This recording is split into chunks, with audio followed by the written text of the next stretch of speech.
Several weeks ago, in a vote to allow trans students to use whatever bathroom they wish, you assured us that these policies were perfectly safe, as neither yourself nor law enforcement could provide a single example of any trans student assaulting any girl in any bathroom, in any school, in any state, anywhere at all, in fact. But not to worry, since you couldn't locate them, I took the trouble to. See, Loudoun County, Virginia, where last year, under district policy, a trans student was allowed into the women's bathroom where he assaulted a girl. To cover it up, they moved him to another school where he did it again.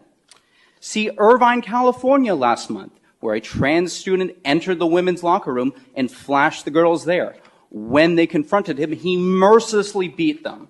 This happened again in Gwinnett County, Georgia. This happened again in Oklahoma City. This happened again in Ohio, where a trans man was allowed to use the locker room where he was arrested for flashing little girls. The judge dropped the charges after he ruled that this man was too fat for them to see anything.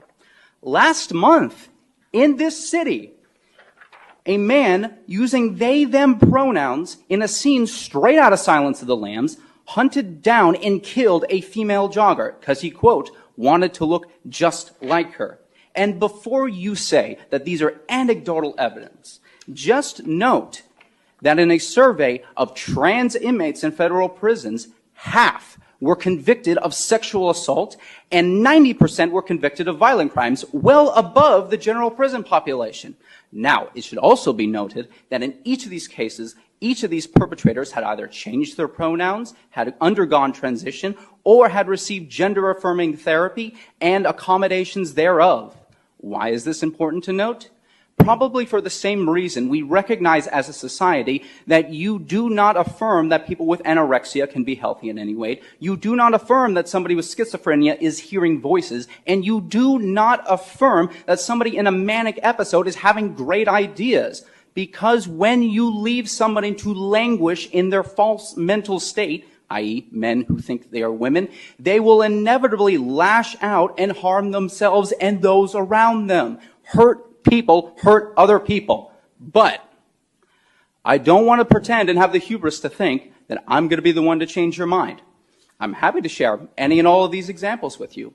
But you will most likely leave here tonight believing that men can become women, affirming care works, and that you made the right vote. But you will no longer be able to look into the eyes of your constituents and honestly say that you are unaware of the assaults that inevitably take place when we declare to women, you have no right to privacy. Thank you very much.